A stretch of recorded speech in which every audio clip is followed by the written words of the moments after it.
Welcome and happy Saturday. Happy afternoon or evening or morning. I'm not sure what time it is where you are.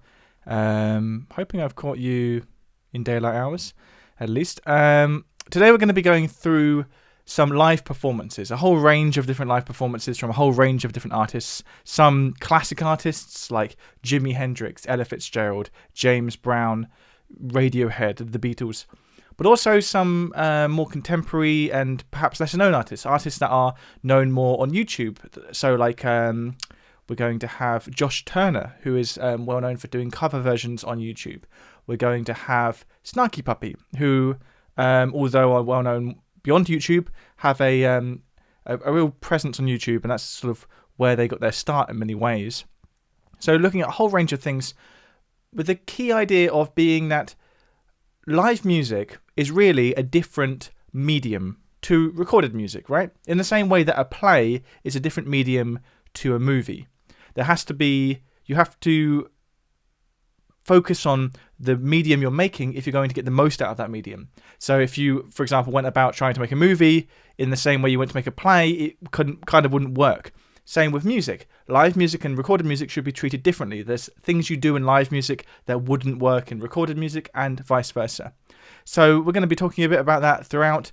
But I think we should crack on with the first clip I've got for you here. This is Oscar Peterson, famous jazz pianist, the sort of piano player that people know even if they don't like jazz or swing or they don't even know anything about jazz. They've probably heard of Oscar Peterson. I learned today, actually, that he was Canadian. I always assumed he was American, but no, he was Canadian. And he was incredibly talented, but also, I like to think, not inaccessible. His music wasn't dense. It wasn't like bebop or like free jazz where it starts becoming quite wild. He always stuck with quite accessible sort of mainstream music, but done incredibly well. So this is him performing in Denmark. I think the year is 1965.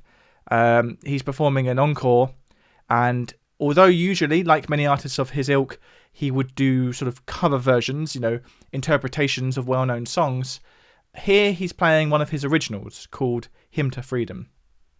Let's have a little listen to it.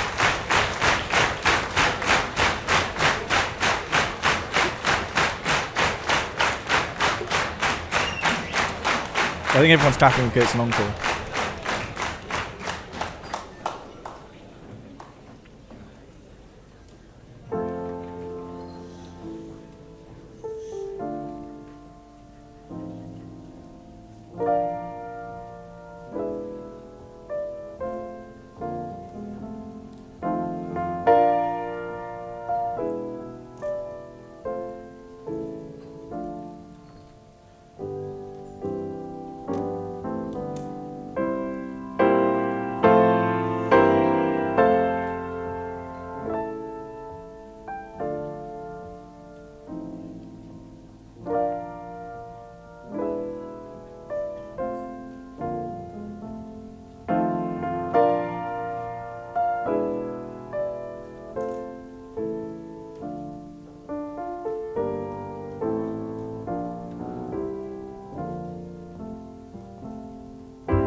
What I really love about this performance is how he builds.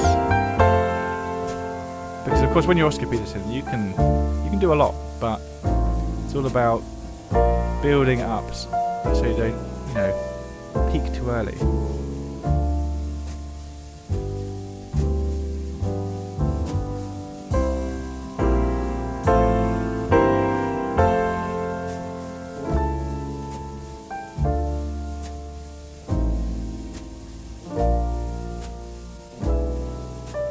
Hi there in the chat.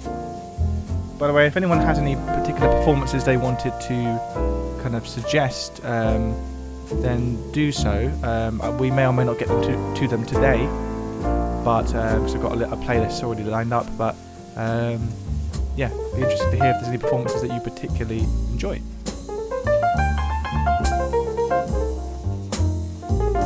So now that we're out of that head, that intro sort of bit, now it's starting to swing.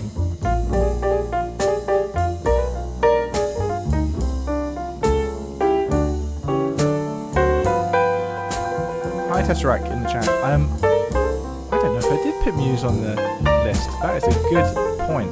I'm at least going to write them down here. If we have time, maybe we will put some Muse in today, but if not, we'll bring Muse next time.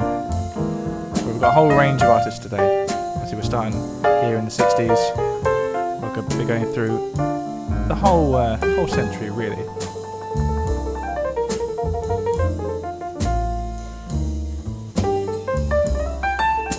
If you're not familiar with jazz and swing, this is an example of what's called a head arrangement, where at the beginning, Oscar played a 32-bar form, a 32-bar section that he'd written. And when he completed that, now he enters the solo, which is the same 32-bar chord progression, but now instead of playing the melody, he explores different ways to improvise over that same chord progression. So that's what it's called a head arrangement, because that 32 bars at the beginning is the head, then you solo over it, and then eventually you come back to the head at the end. So it's like a sandwich.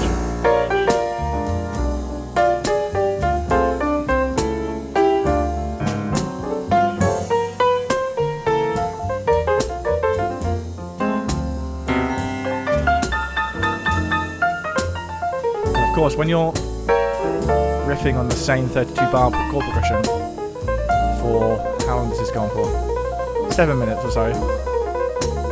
It's all about building tension. Don't give it all away too early. Take a journey.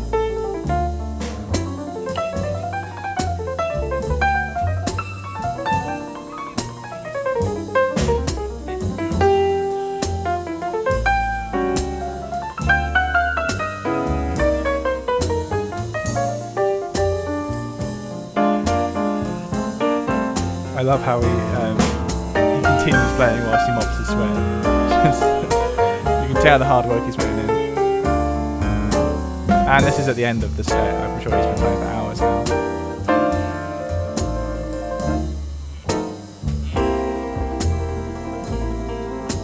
Love this bit. Just keeps the tremolo going for ages.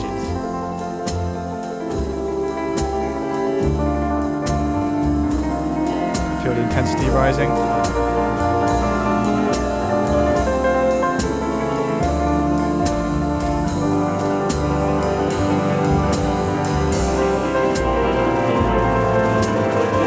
Still building, still building.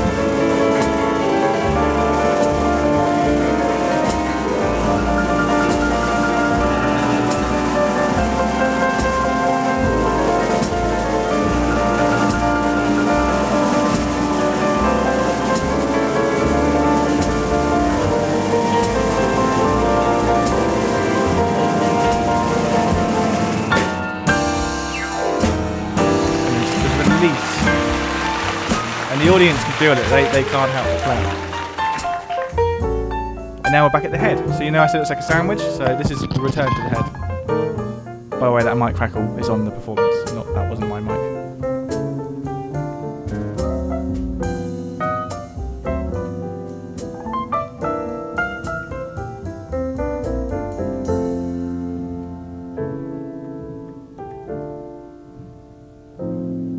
One of the things I was saying at the beginning is that live performance is a different medium to recorded performance.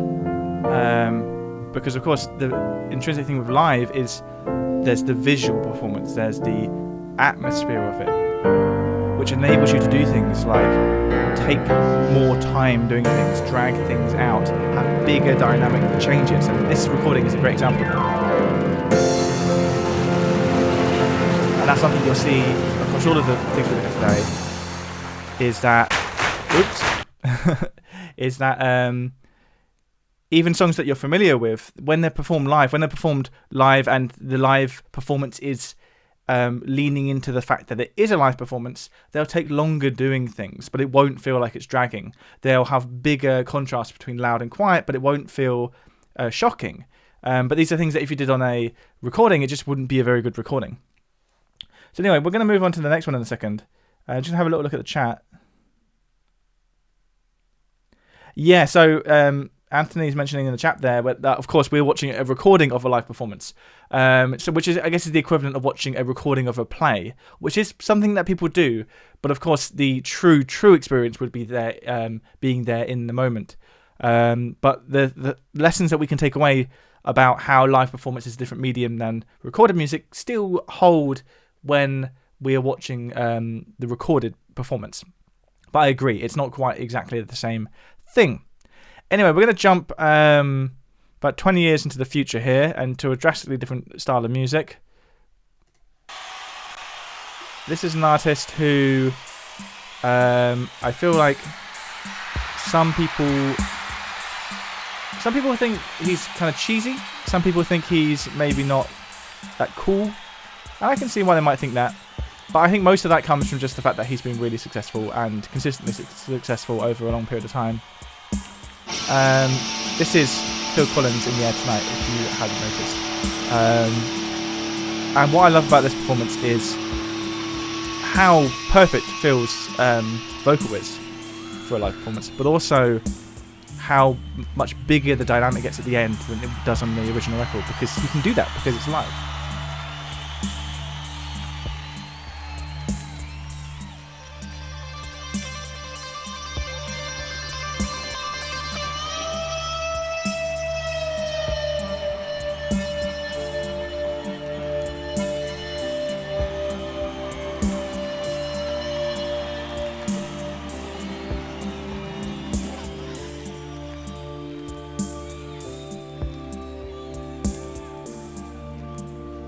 Of course, already to begin with, the intro has taken much longer than on the record.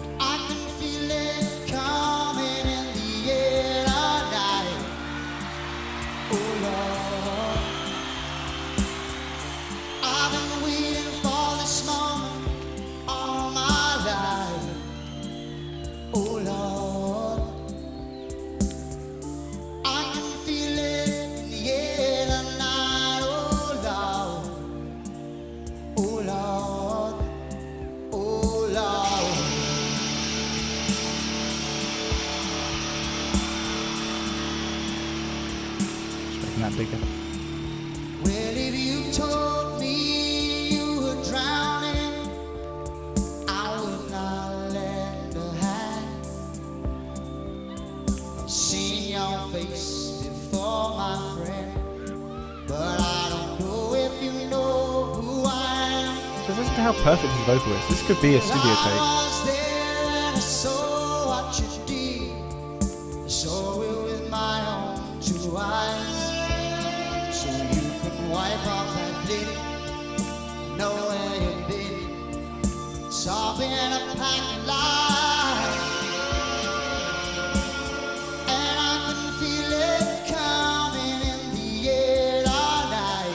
Also, I like the tension that everyone here knows this song. And they know about the drum part, obviously.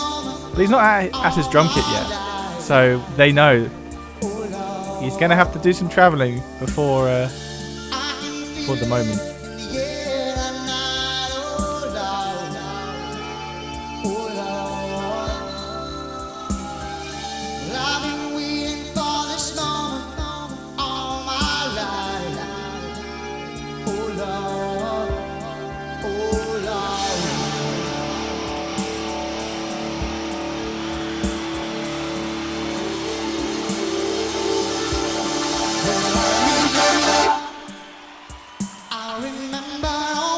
So like there, for example,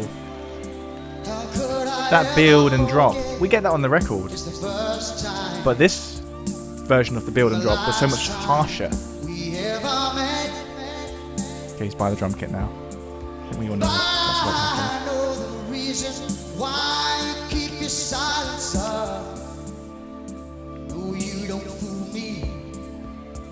The hurt doesn't shout, but the pain still grows.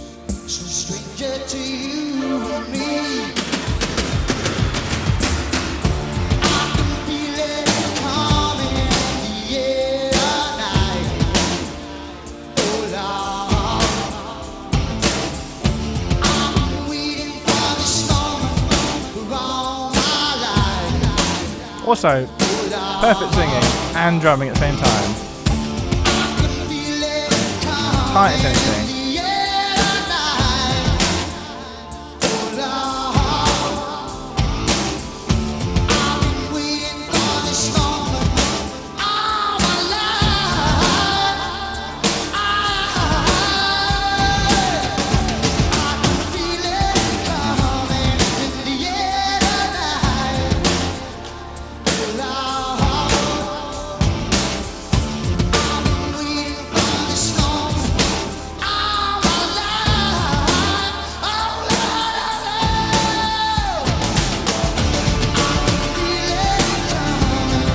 This point where you're like, okay, how much is left? How much is left in the tank? Key going up in dynamic intensity.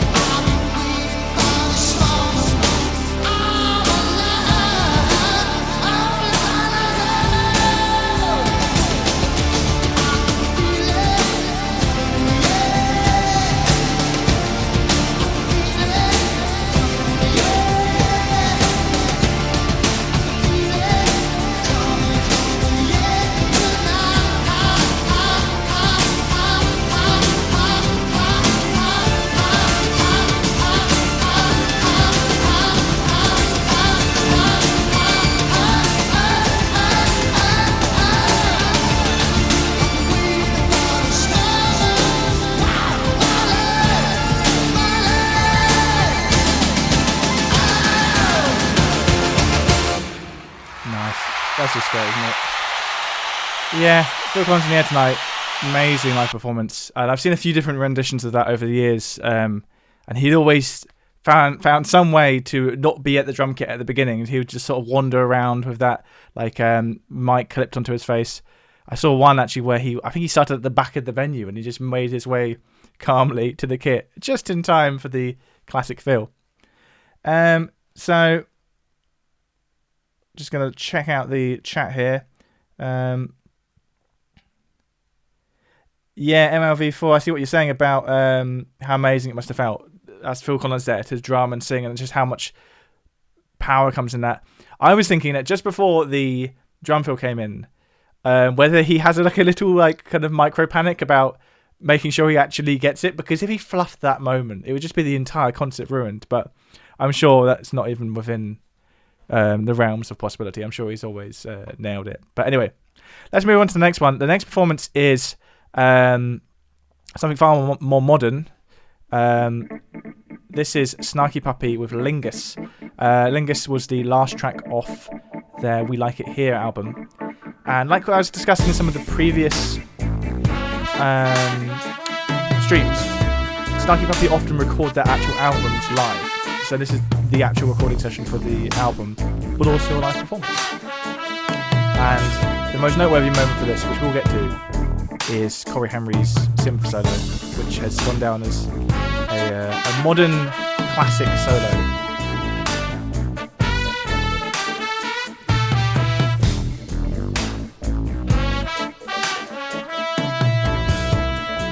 I think suggestion-wise, in the chat there, I was just saying if you've got any artists or particularly actual performances that you think, oh, that's a really good example of a great performance, just mention it in the chat or send it on an email, and I'll probably put them together for a future stream.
Saline Chicken, I see what you're saying about a Father John Misty performance. I was actually thinking about including him in this list because when I saw him live, he was particularly good. But that particular performance you're mentioning there, I don't know about. So I'll check that out. Thank you to all the other people who are adding suggestions of classic performances there. Taking note of all of them, and hopefully they'll appear in a future one. Future stream.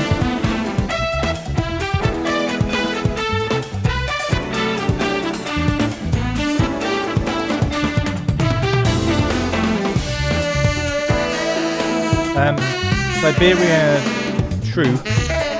Although it's not the Zeppelin performance you've mentioned, there is a Zeppelin song coming up, which the live performance I came across when putting one of my videos together, and I was actually just blown away by how good the live performance was, so I had to include it.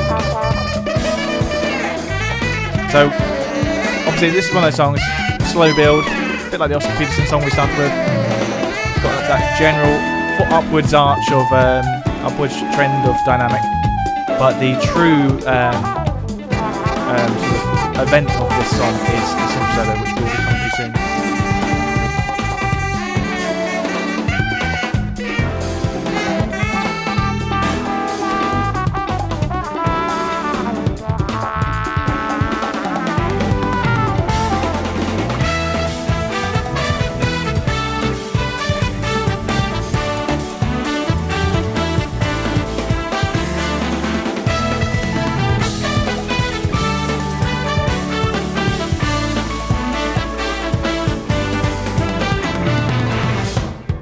So they bring it right down so the solo can bring it right up again.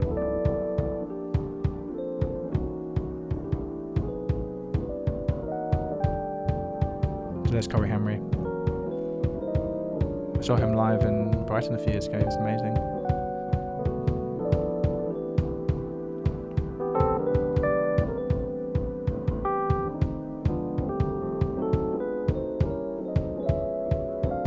He's completely playing against the rhythm here, which is really interesting. It's almost like you could either listen to him or the band, but somehow they keep it together. Okay, here comes the solo.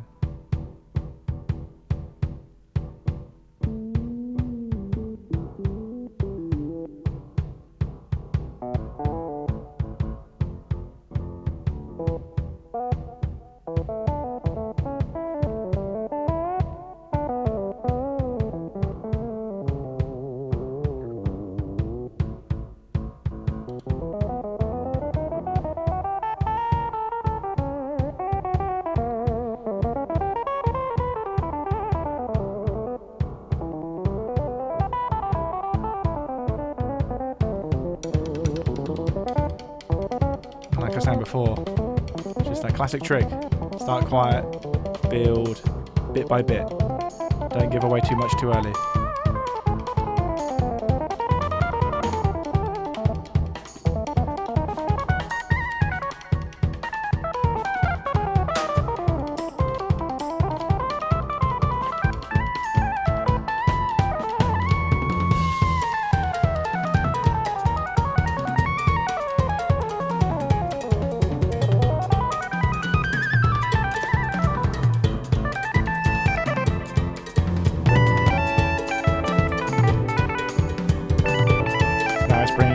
Back with his left hand.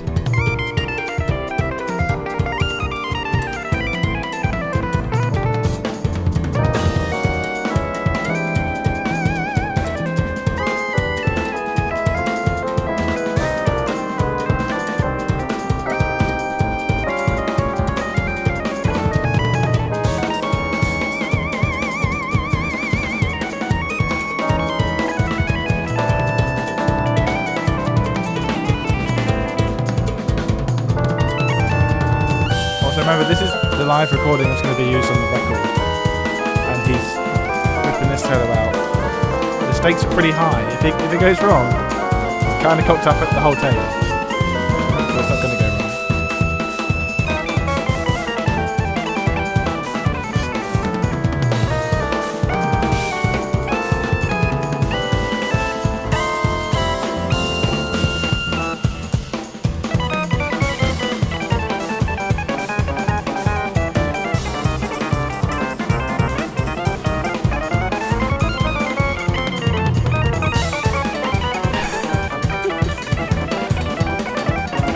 to say this. You couldn't just go straight into this. You had to build to it. Both hands synchronized.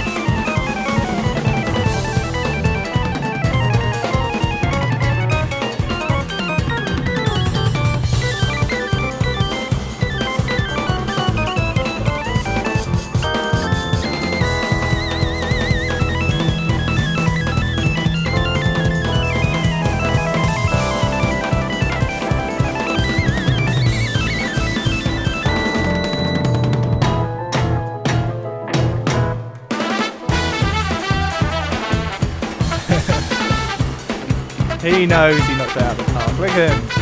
So sharp. It's such a good example of how solos have to be built. You can't just improvise endlessly on the same old 5 licks. You've got to think about the whole journey of it. Otherwise, it's just boring.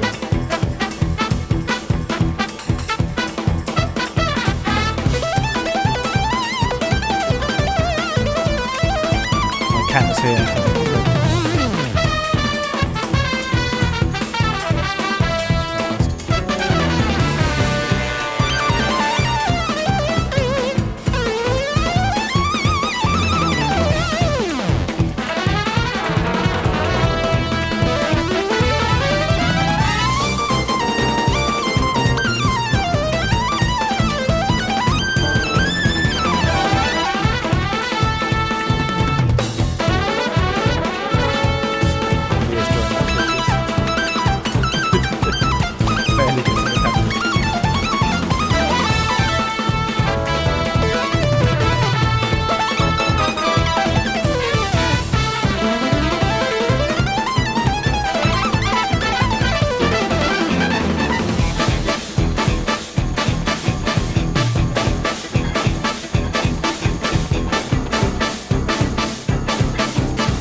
Snarky Puppy. Amazing. Just amazing. I saw that Snarky Puppy live a few years ago. And the venue was just the venue was just not big enough for them. Because they have so many musicians. Where I was stood, you could only see half the band, but it was still amazing.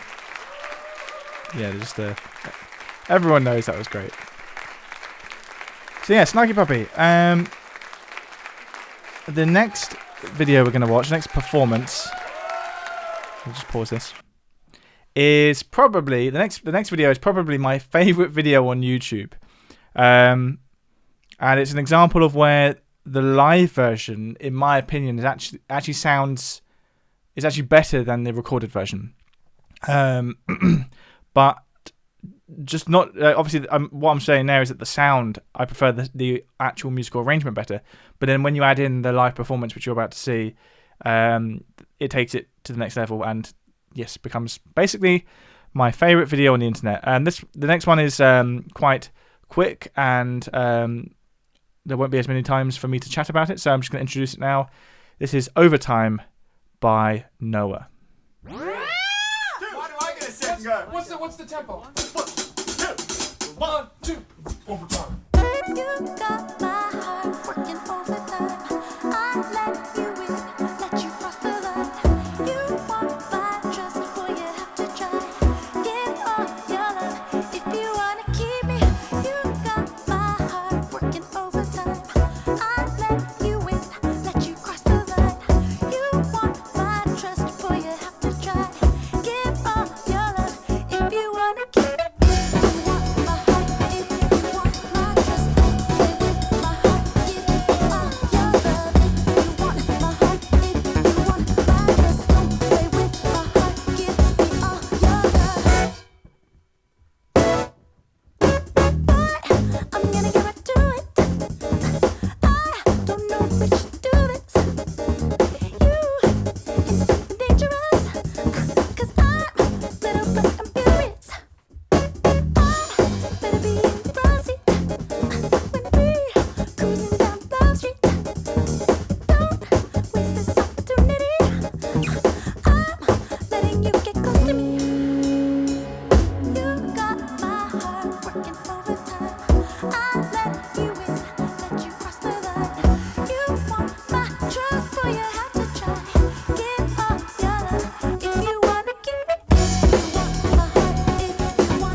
I like how, beyond it just being an amazing live performance, there's lots of just sort of silly, witty things going on in the video as well, but just they're not getting in the way.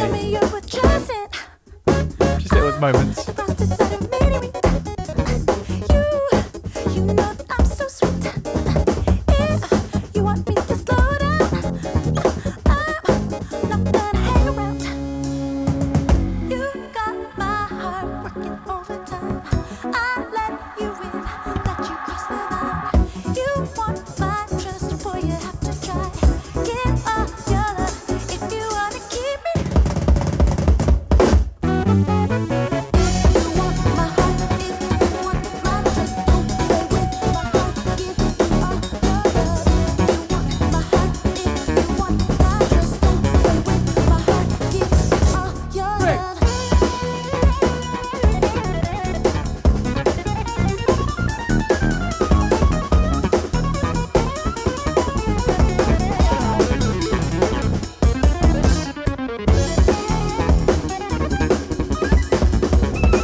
So yeah, Lewis Cole, who's the drummer there, who's just removed his shirt. Sorry, Lewis Cole is the main guy there. He's sort of the brain behind Noah, and nowadays he seems to do more as a solo artist. I'm pretty sure he started just doing kind of videos on YouTube like this, but nowadays he's actually performing with all sorts of big name artists. I think he was on Thundercat's most recent album, and various other things. I think he supported Red Hot Chili Peppers as well. But he always, despite being an incredibly talented musician, he has such a good sense of humor as well, and that comes through in his music. And he doesn't care that much about what people think, I think. Next, we have a very well-known video from the internet. It is, I'll get it up, but I won't play it yet. It is the performance of While My Guitar Gently Weeps from the Rock and Roll Hall of Fame induction ceremony in 2004. And this is performed by an all-star cast of people. Even just in the still frame here, we have Jeff Lynne, Tom Petty, the third guy here, that's Danny Harrison, so George Harrison's son. Also, you'll see in a minute we have Prince, and this was the year that both George Harrison and Prince were inducted into the Rock and Roll Hall of Fame. But man, this version of it is legendary. And the key highlight is Prince's guitar solo. And it's easy to forget how good of a guitarist Prince was, but he is about to remind us all.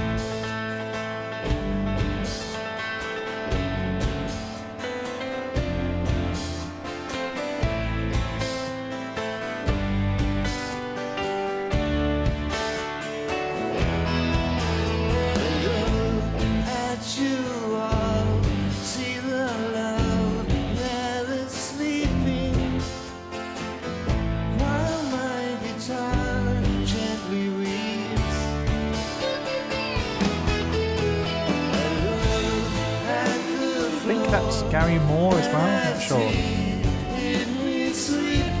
Too many famous faces.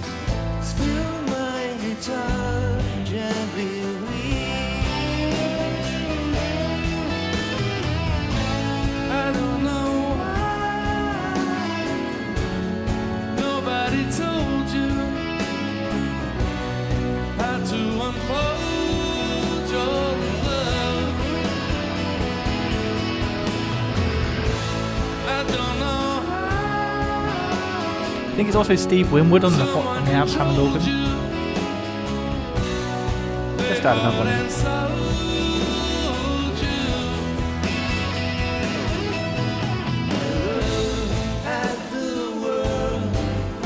I also love how right now Prince is keeping a very low profile. That will not remain the case.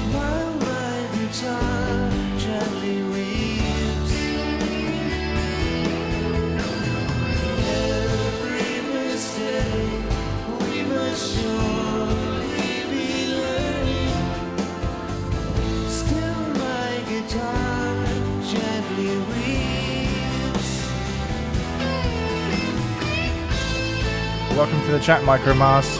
You're here for the legendary Prince guitar solo.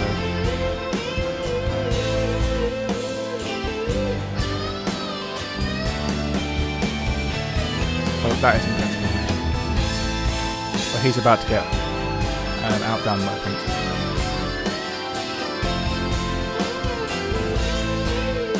He's doing a very good job of playing the original Eric Clapton solo.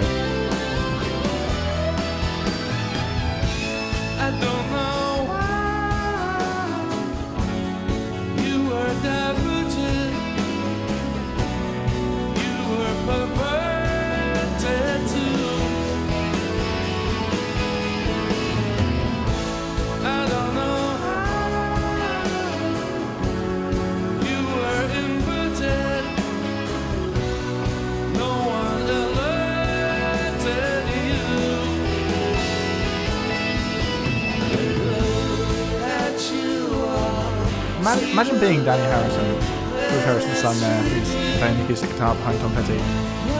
Just like growing up playing with these guys, the greatest artists of the century. That's just the people he jammed with as a kid.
his guitar go? He like threw it up and it didn't come down.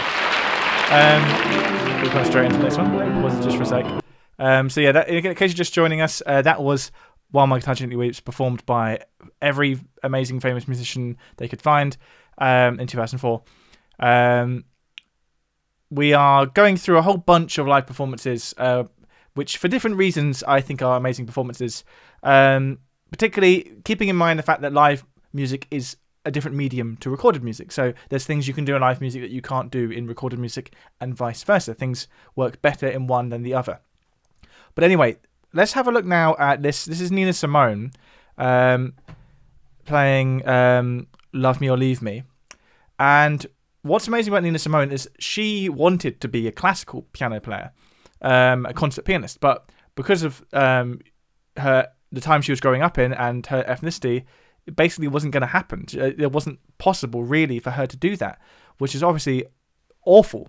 But what she did is she then just dominated the jazz world instead. And, even within the world of jazz, to be a woman who is singing but also playing the piano, and playing the piano incredibly proficiently, is still something that's pushing boundaries at that time. But the reason I mentioned her classical training is when she takes her solo in this, you will notice the classicalness of her piano playing. She's obviously playing swing, she's playing jazz, but classical is there, part of the music. Let's have a listen to this.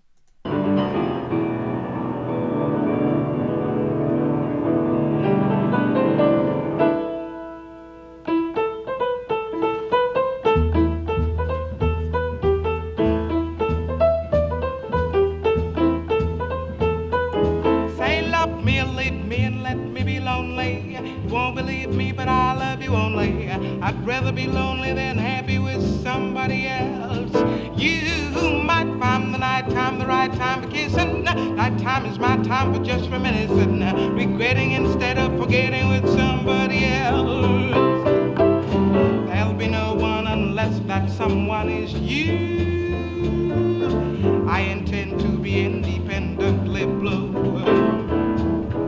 Yeah, her voice as well. She was undeniably talented. Your love is my love, there's no love for nobody and else. uncompromising.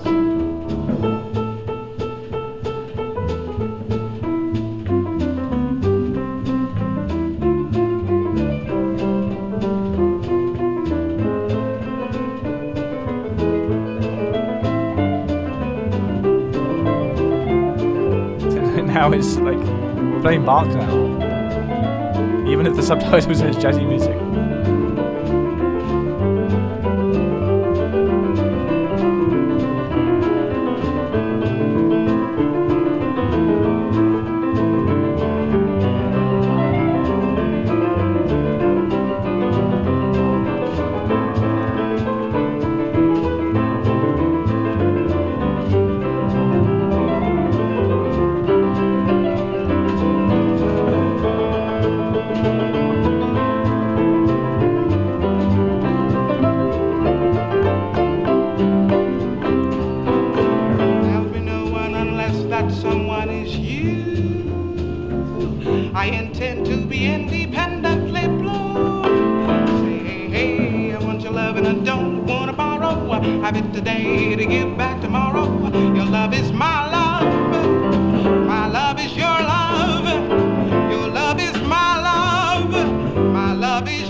So now we're on to another absolute legend of live music. I want you to get yourself and your soul together.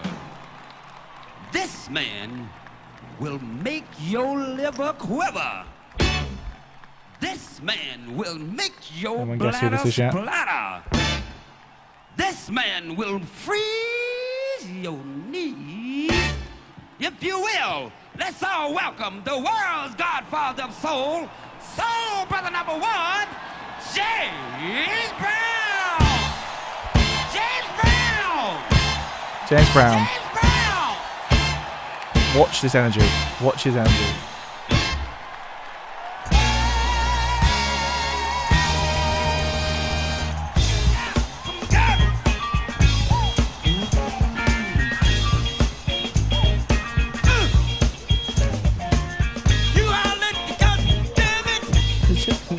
It's just on another level. Godfather of soul, very much so.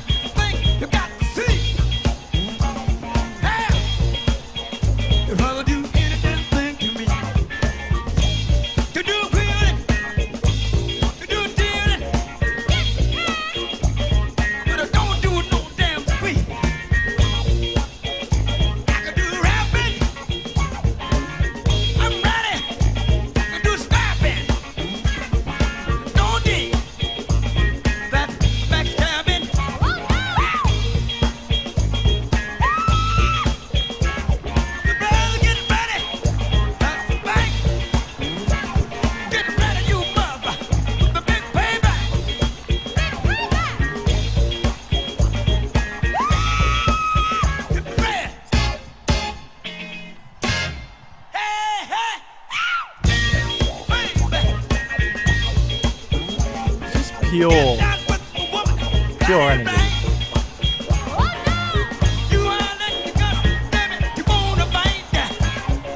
It's just like it's like all of this is inside of him. He just has to release it.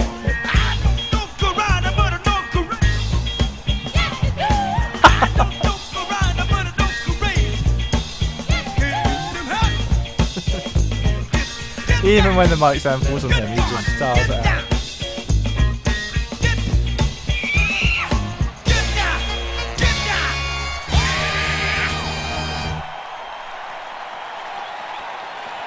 Next, I can't remember what's next. Oh yeah, so this is quite different. Okay, let me just give you a bit of context. So, pause. So there's a YouTuber called Josh Turner, and some of you might know him. Let me know in the chat if you've watched Josh Turner's videos before. He does really good cover versions, and when I say really good, I mean he really thinks through every element of the cover version, the arrangement, the visual you're going to get. And he also has great taste. He plays a lot of songs that I like, so I'm biased. But anyway, he did this great series called Among Friends, where he was traveling across America, and in different locations he would gather with different musicians he knew and go to some sort of location. So in this instance, they've gone to this open-air theatre, which is currently not in use, so they kind of just take advantage of that and set up. I don't think they even knew this was here. I think they kind of just scouted it out when they arrived in town. And they just set up and performed their cover live on the street. But because Josh just pays so much attention to mixing and sound quality and arrangement, the cover just sounds so good, even though it was just thrown together and performed on the street in a fairly impromptu manner. You know, they only had a couple of takes at most because they're not really meant to be playing music here, and yet it sounds great. The song they're going to play is by Looking Glass, Brandy You're a Fine Girl, which isn't the most well-known song in the world, but it's a great song. Anyway, I'll let you watch the beginning of this, because at the beginning of this they kind of show you themselves finding the location and setting up, which adds a bit of context to the whole thing, I think.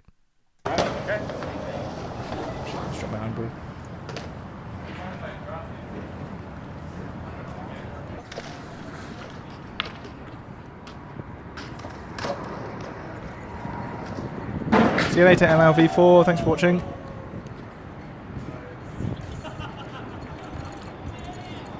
This one take 3? Wait, this is take 4. This is take 4.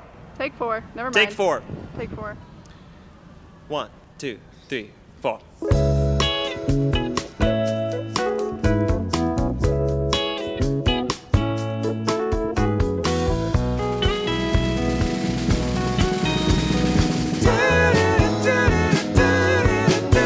There's a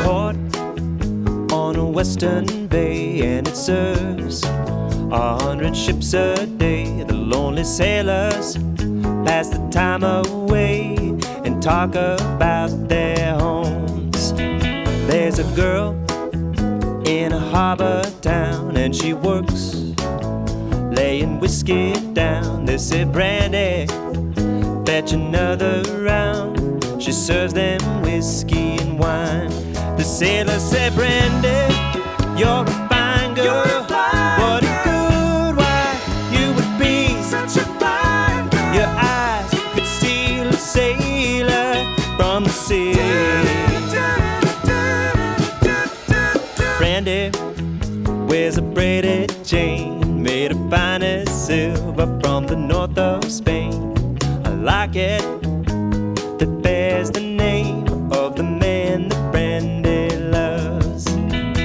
He came on a summer's day bringing gifts from far away, but he made it clear that he could not stay. No harbor was his home. The sailor said, Brandy, you're a fine girl. What a good wife you would be. Such a fine. But my life, my love, and my lady is a sea. Well, Brandy used to watch his eyes as he told his sailor story. She could feel the ocean fall and rise. She saw its raging glory. But, well, he always told the truth. Yeah, gorilla busking. Was an honest man. That's why some of these videos in the series. Brandy does her best It's great. to It's how they just rock up like this. understand. Lay down a great cover. At night, when the bars close down, Brandy walks through a silent town. She loves a man who's not around, but you still can hear him say. She hears him say, Brandy, you're a fine girl. What a good wife you would be. Such a fine. My life, my love, and my lady is the sea. The sailor said, Brandy, you're a fine girl. What a good wife you would be. Such a fine. But my life, my love, and my lady is a sea. And I'll pause it there, but if you want to, that's the one. if you want, oh, they're getting some applause for some random onlookers. It was slightly better, but I think it's like the fact that we have. The tail end of this video is showing them then like what happens next when they go continue on the tour, and it's a really interesting format that Josh does here, where it's a cover song. That's what the video is. It's a cover version, but there's also this kind of narrative involved, which encourages you to keep coming back and watch the next episode and see what they get up to. So yeah, check Josh Turner out if you haven't. He does some great covers. He's got some great Beatles covers, which is obviously the way to my heart. Don't know what's next. Oh, there we are. That tells me what's next. So, do you know the band Wolfpack? I think we talked about them in the last stream. This is Cory Wong, who is one of the players from Wolfpack, or at least he plays with them a lot. And this is their cover of Elton John's Benny and the Jets.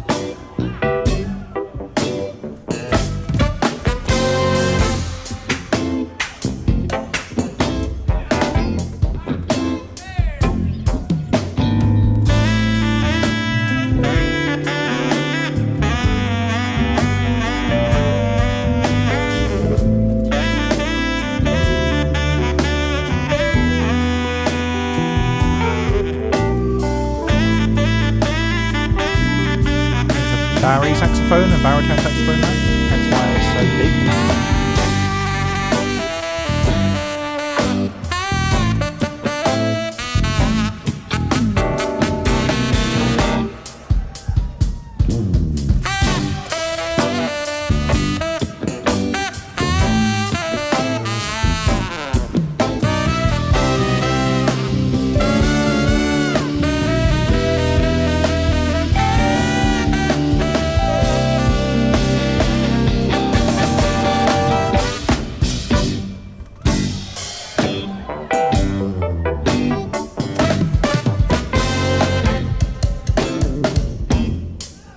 That drummer is wild.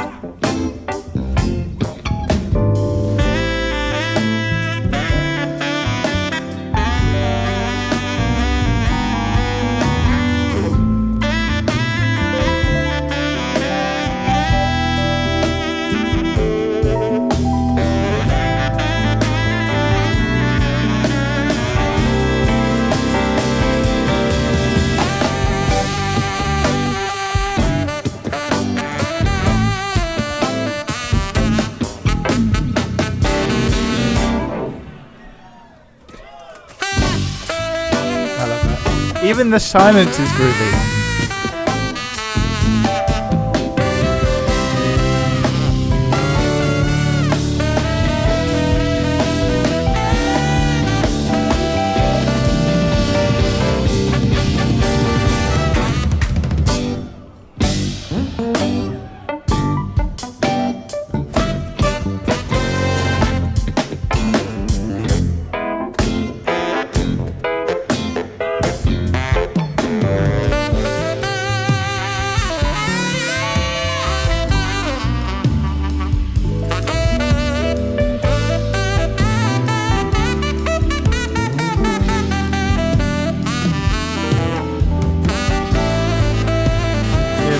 Later, Micro Mars, thanks for checking in.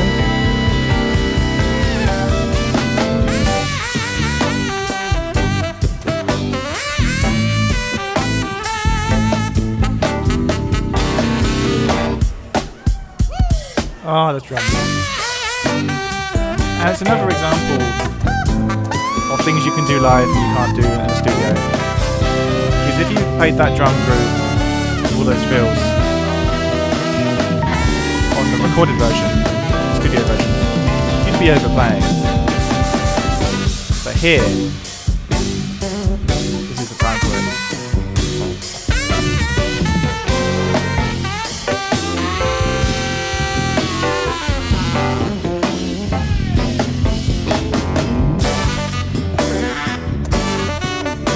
Yeah, I agree with what you're saying in the chat there. The sax is interpreting what was originally sung by Elton. It's really interesting.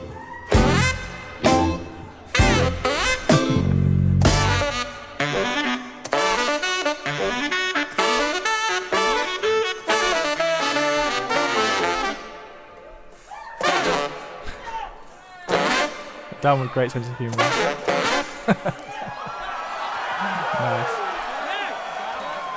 And I love that. It's this sort of music. It's often done with a sense of humour. It's never taken too seriously. Anyway, here's something quite different. This is Michael Jackson, of course, and this is back in I think it was '84. So only just after the record came out.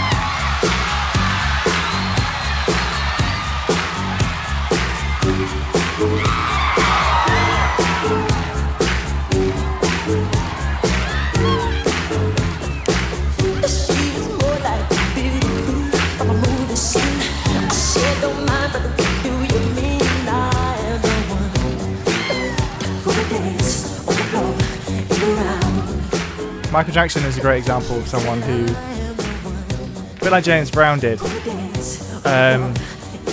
they give as much to the visual performance as they do to the audio performance, but the music doesn't suffer for it. He's still singing so perfectly, like as if it was the record, but he can also give that visual performance as well.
guys, if you have any live performances that you think are exceptionally good, or maybe just like interesting for a particular reason, maybe something interesting happened at that gig, let me know in the chat, because I'm sort of taking note of them, and hopefully we'll include them in a future stream. Having a look at the chat here. Anthony saying, yeah, such high energy technical dancing whilst keeping up with the vocals.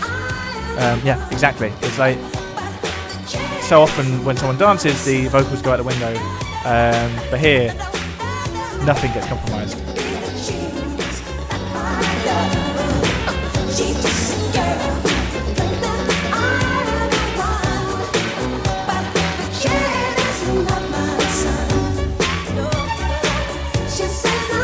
Pink Floyd Pompeii, that's a good shout.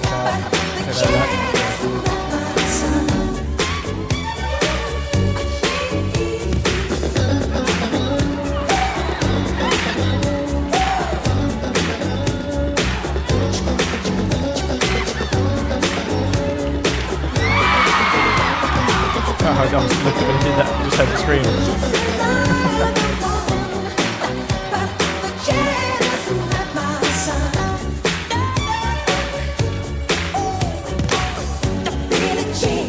Adam's mentioning a performance which on George Holland, which at the drive-in, that was great and also out of tune. I think we should have a look at that as well.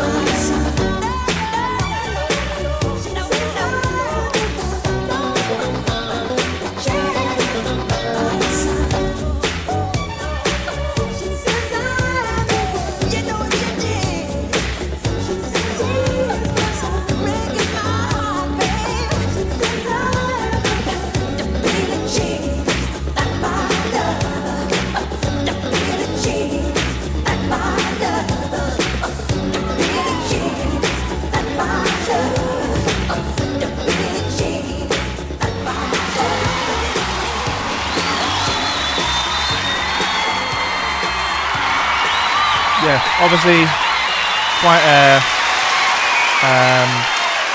complex character, Michael Jackson, but you can't deny the man was talented. No. When the drums come in, okay, so this is this is Radiohead. This is them performing. I'm just gonna pause it for a second. Actually, this is them performing their song "The Daily Mail" from the basement. They've done loads of live recordings in this setting, and it's a really interesting way to watch Radiohead, I think, because they're very good at reproducing their records live. They don't need to be really good at that, in my opinion. You know, for example, some of the reasons that the Beatles' latter work was so good is because they kind of decided we won't even bother performing this live, and it gave them the freedom to do what they wanted. But Radiohead, despite, writing quite instrumentally complex music, with lots of different timbres and layers, they do a great job of reproducing it live.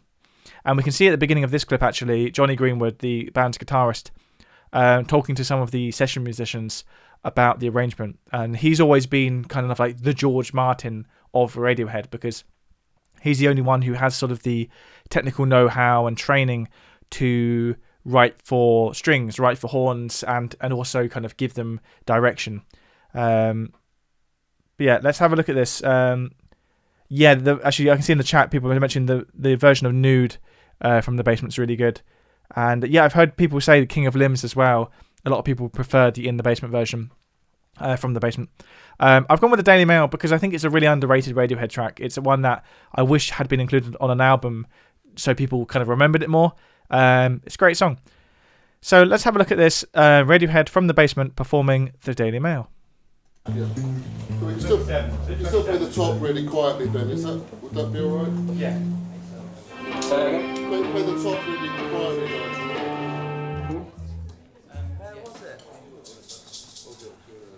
You see Johnny just chatting with the musicians about the arrangement.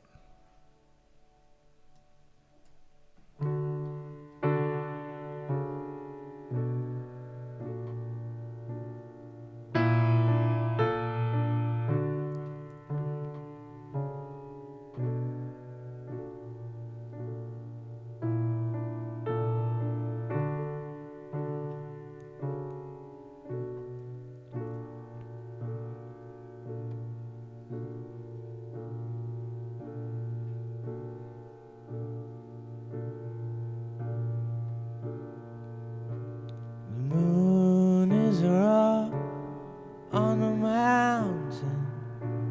The lunatics have taken over the asylum, waiting on the rapture.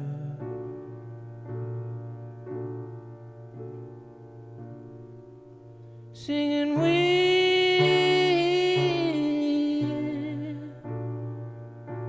to keep your prices down.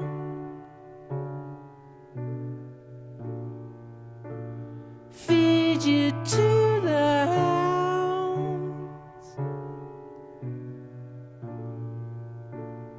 to the Daily Mail.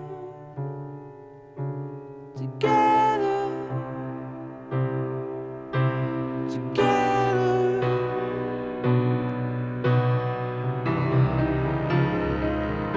You made a pig's ear, you made a mistake. Paid off security, got through the gate. You got away with it, but we're lying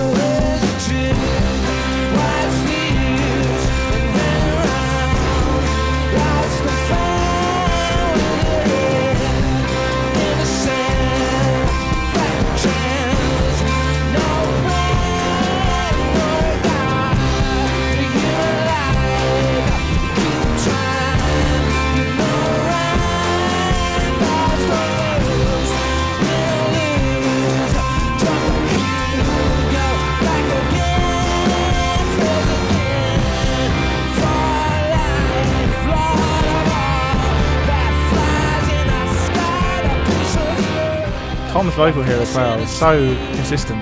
It could be the recording.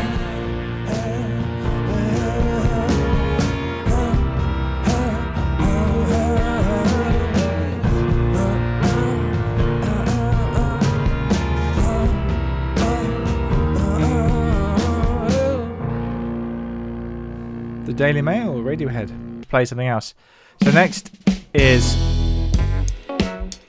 a band called Scary Pockets. Don't know if you've heard of Scary Pockets. They're an internet sort of based band, YouTube based thing. That guy on keys there, that is Jack Conte, who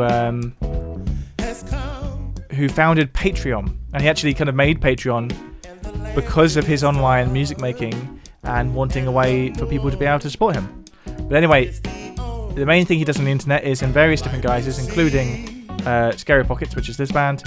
He does really great cover versions. So this is their version of Stand By Me, Scary Pockets. Be afraid, just as long as you stand by me. So darling, darling, stand by me. Oh, stand by me. Won't you stand by me? Stand by me, yeah. When the sky that we look upon should tumble or fall, or the mountains should crumble to the sea, I won't cry. I won't cry. I won't cry. I won't cry. No, I won't shed a tear. Just as long as you stand by me. So darling, darling, stand by me. Oh,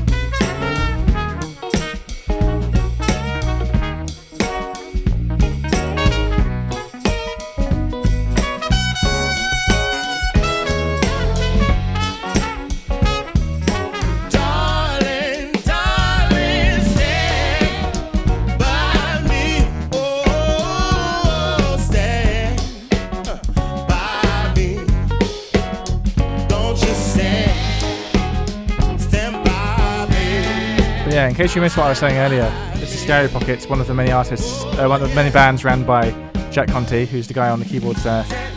And I just find it amazing that that's the same guy who made Patreon, the guy who's bobbing up and down at the keyboard there. You know, Patreon is used by so many different creators to support themselves, and you know, it's such a intrinsic part of how people work on platforms like YouTube. There he is, just doing this thing. What a legend. Hope to meet him one day.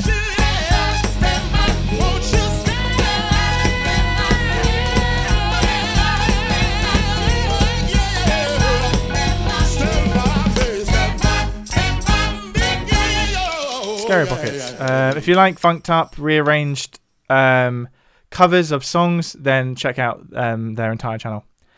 Anyway, earlier we had Noah, who is another YouTube-based artist, mainly ran by the man Lewis Cole, this man who's just turned up here. This is Lewis Cole's F It Up.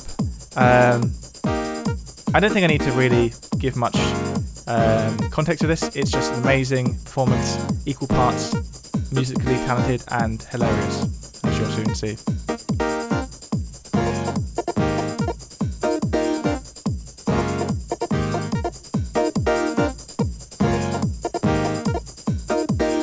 So he's just looping a few things right now.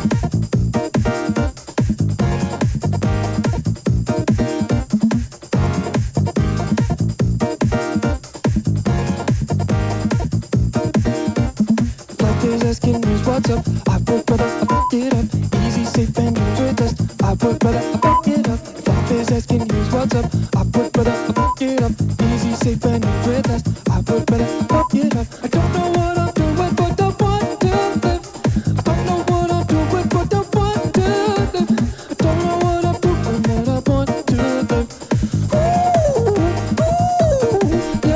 Yeah, he does that thing. That's the first time I've ever seen someone do that, but yeah. I would brother, I fuck it up.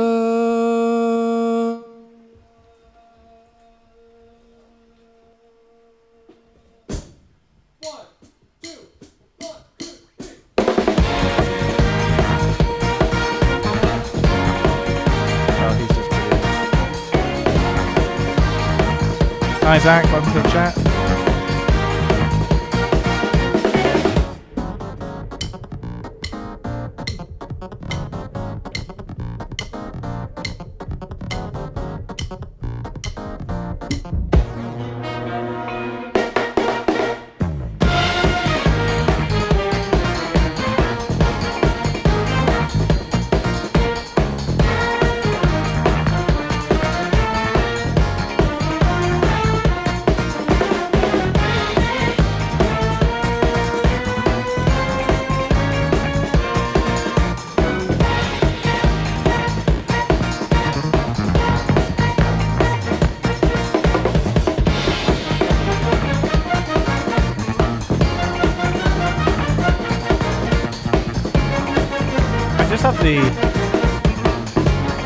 I just love the spirit of this, the creativity and initiative to just get all of these people here and create this music, both for fun and art.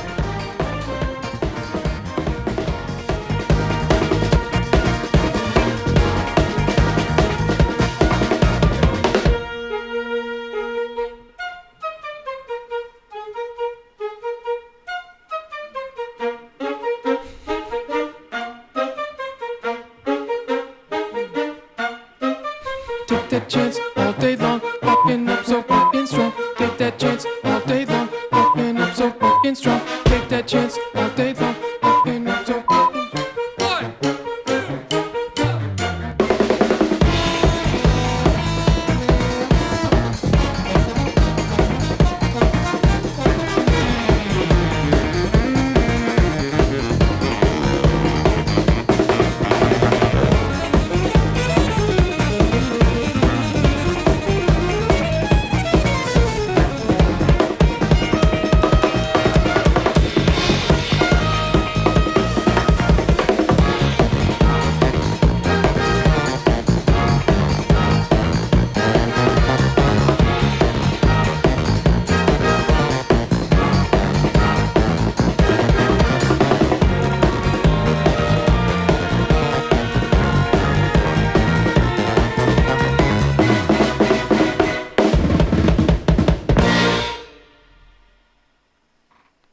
Yeah, so that's Lewis Cole.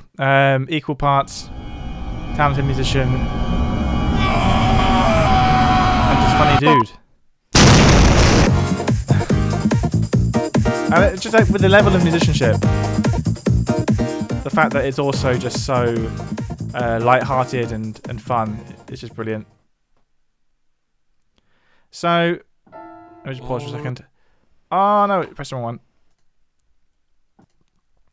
I'm sure you guys have heard of Postmodern Jukebox. They were kind of one of the first artists, one of the first YouTube channels to do the whole rearranging a well-known song in an old style. Now, a lot of different channels do that in a lot of different ways, but they are particularly great at it. And this is one of the earlier ones, as you can tell by the less flashy set. But I personally think this arrangement, this performance is so good. It's got a great little twist in the middle. And it's just another example of why live performance is a different medium, because the music's great. It is really great. But if you just listened to this, it wouldn't get the whole experience. You've got to watch it and listen to it, and then the form is complete.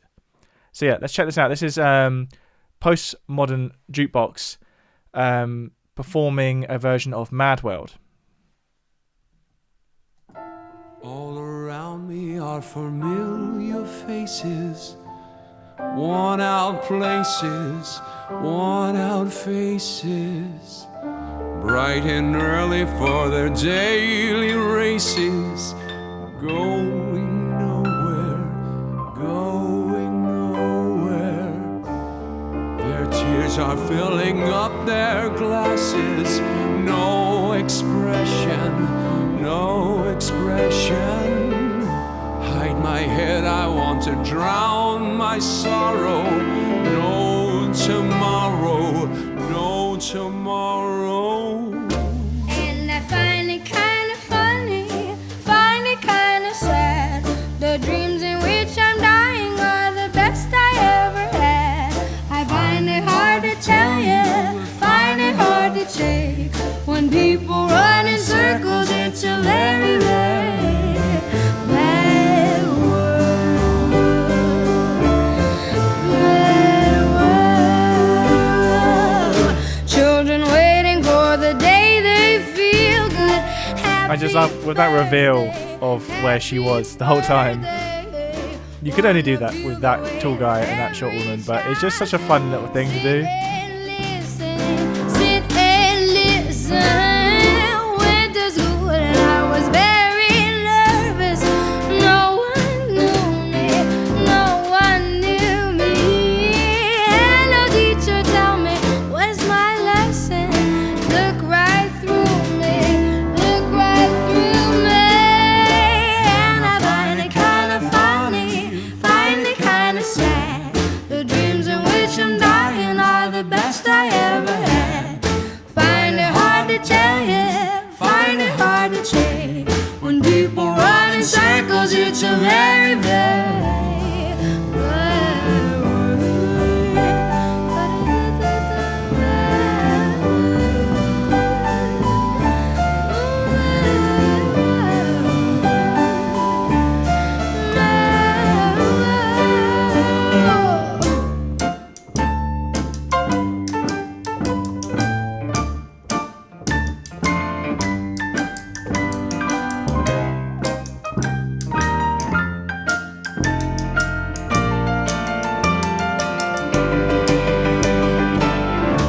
And I find it kind of funny, find it kind of sad. By the way, guys, I've only got 4 videos left to show you in this stream. Going for about a 2-hour stream today. So yeah, thank you for everyone who's been watching so far. It's been a slightly less well attended stream today. I don't know if that's because of me broadcasting a bit earlier. It's also the first time I've broadcast on Saturday. But let me know what you think of this as a sort of topic for streams. But yeah, that was Postmodern Jukebox. Classic YouTube stuff. Pioneering YouTube music. But anyway, also pioneering YouTube music is our next clip. we had Snarky Puppy earlier. This is Snarky Puppy again, but this is Snarky Puppy from their Family Dinner album, which was all about taking songs by other artists and re-performing them, rearranging them in this live context. And this performance here with Lalah Hathaway, who is the singer here, who is, famous in her own right. This performance won a Grammy. This video, not just the music, the video won the band their first Grammy. And you'll soon see why, but there's a particularly famous moment that happens later in this where Lalah Hathaway manages to sing more than one note at once. When you can see that you and I have something in common. Oh, it's something when you can see that. And I'm sure of one thing, how I long to be around when you can see that you and I have something in common.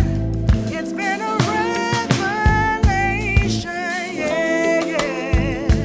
You've been an inspiration to me, and there is not one question, no, where my heart will run to.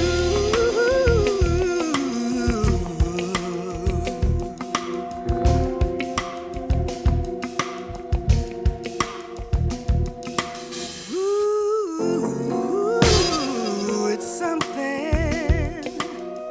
You and I have something.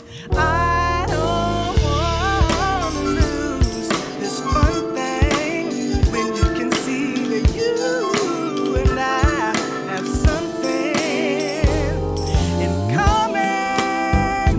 I can't believe we've been so blind. Looks like we've wasted so much time. There's not a note that rings untrue. Said when I'm with you.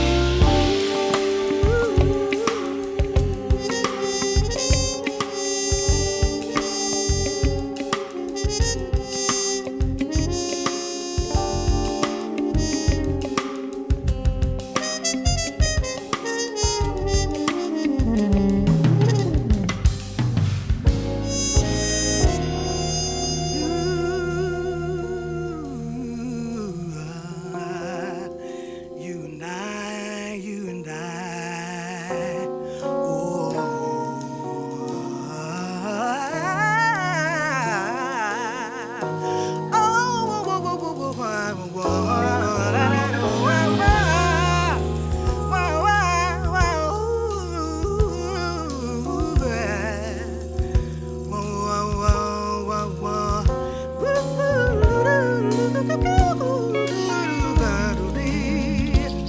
so don't when I don't dance on the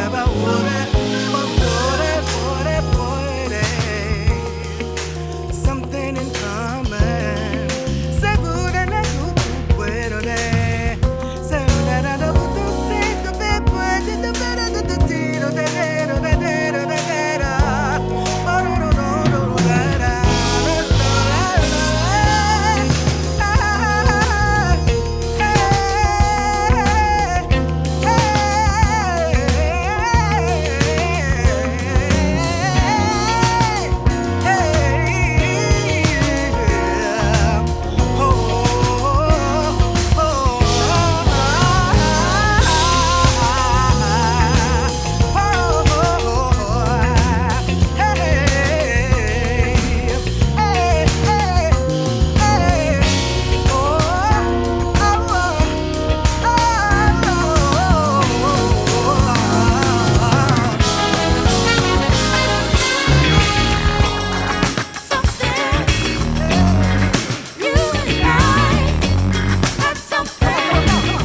Something that we've been talking a lot in the stream, is the need to build dynamic, and something that in a live setting you can really take your time doing. It's so satisfying. It's like they've earned this dynamic here. They've earned this vibe. Stand by. The two notes at once singing is coming up. He's going to sing 2 notes at once.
That's why they're all going mental. To even do that at all, let alone control it harmonically.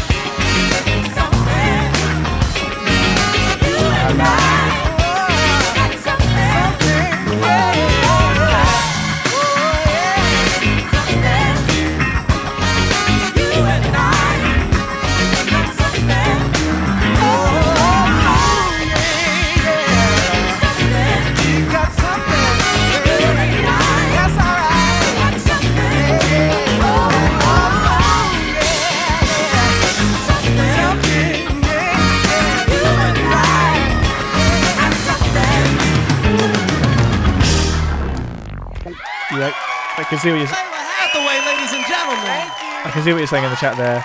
Getting an audience reaction when there's not really even an audience. Yeah, you know you've done something amazing when the band are reacting as if they're at the concert, not the concert. Something else there.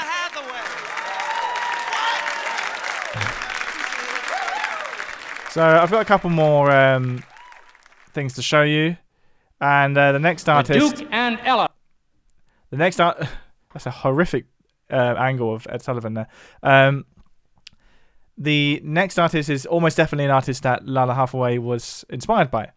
Arguably one of the greatest singers of all time we're about to listen to, Ella Fitzgerald, accompanied by none other than Duke Ellington. Duke Ellington being one of the most important composers and performers in jazz. A lot of people, there were a lot of very famous jazz musicians in the first half of the 20th century, but few of them wrote as many jazz standards. Few of them made as much impact as Duke Ellington. So yeah, Duke Ellington on the keyboard, Ella Fitzgerald on the vocals, showing why they are both absolute goats. So let's have a wonderful. Don't mean a thing if it ain't got that swing. Do-ah, do-ah, do-ah, do-ah, do-ah, do-ah, do-ah, do-ah. It don't mean a thing, all you gotta do. This song is written by Duke Ellington, by the way. Do-ah, do-ah, do-ah, do-ah, do-ah, do-ah, do-ah, do-ah. Makes no difference if it's sweet or hot. Give that rhythm everything you've got. Oh, it don't mean a thing if you ain't got that swing. Do-ah, do-ah, do-ah, do-ah, do-ah, do-ah, do-ah, do-ah, do-ah. It don't mean a thing if it ain't got that swing. Don't mean a thing, all you gotta do is sing. Do-ah, do-ah, do-ah, do-ah, do-ah, do-ah, do-ah, do-ah. Makes no difference if that's sweet or hot. Give that rhythm everything you got. Don't mean a thing if it ain't got that swing. Do-ah, do-ah, do-ah, do-ah, do-ah, do-ah, do-ah, do-ah.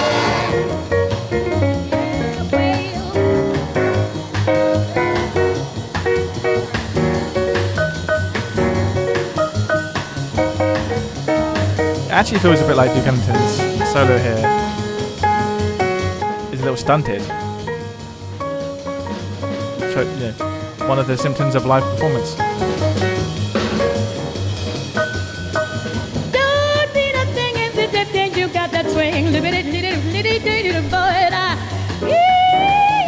Ella can make up for it.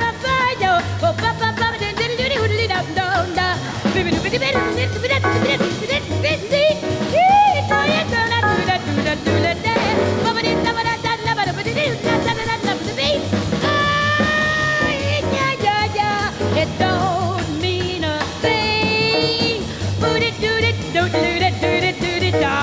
All you gotta do is sing.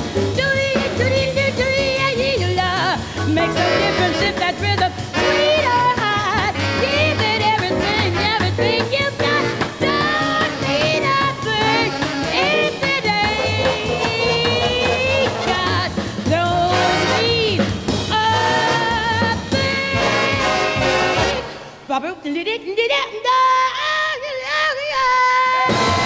Oh, unbelievable vocal control there. Fitzgerald. She's just so amazing. And the thing is that she, on a lot of her records, at least the non-live records, the records that she did like earlier on in the like late 40s and 50s, she wasn't doing all the scatting, but she was still an amazing singer. But then I think she kind of got more into the scatting thing, and she's just so good at it. Like just such perfect tuning. And it shows that, you don't need to be playing a saxophone or playing a piano to solo, to improvise. And Duke Ellington there. Of course, maybe you guys don't know, but the song Sir Duke by Stevie Wonder is a tribute to Duke Ellington, hence Sir Duke. And in that song, he also name checks Ella Fitzgerald. What's the line? It's like, and when Ella starts to sing, there's no way the band can lose, as you could see from that performance. We have 2 more performances left to look at. 2 more. We have the Beatles and we have Queen. 2 of the most legendary performances by 2 of the most legendary bands.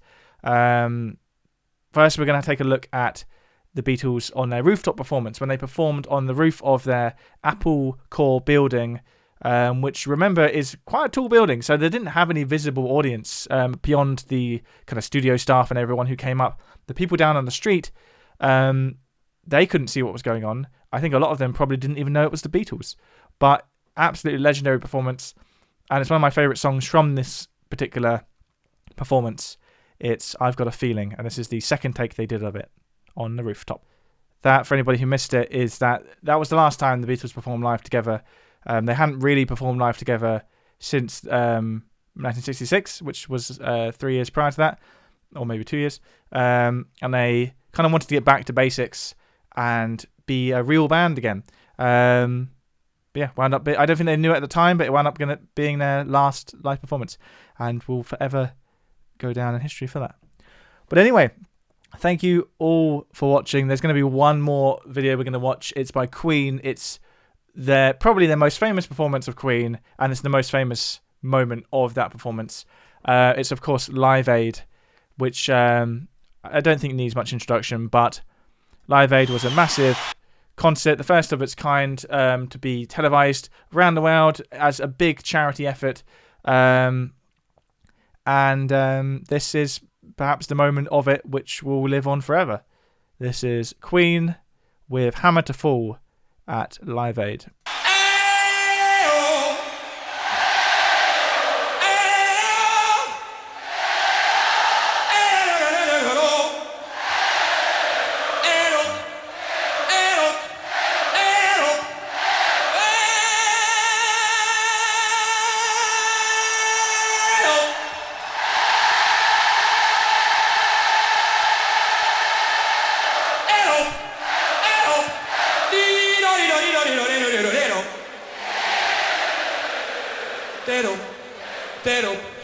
All right.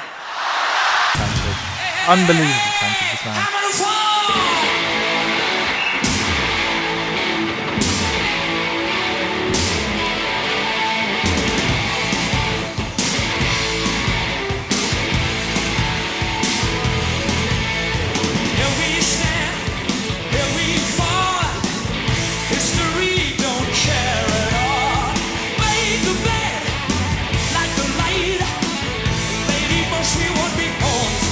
The performances, someone mentioned in the chat how good wireless microphones are, and you can see here how the stage crew are wildly trying to keep Freddie's mic from becoming unplugged because it's wired, and yet he's still moving all over the place.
The microphone on the stick thing, such a simple touch, but it suddenly makes it so much more commanding.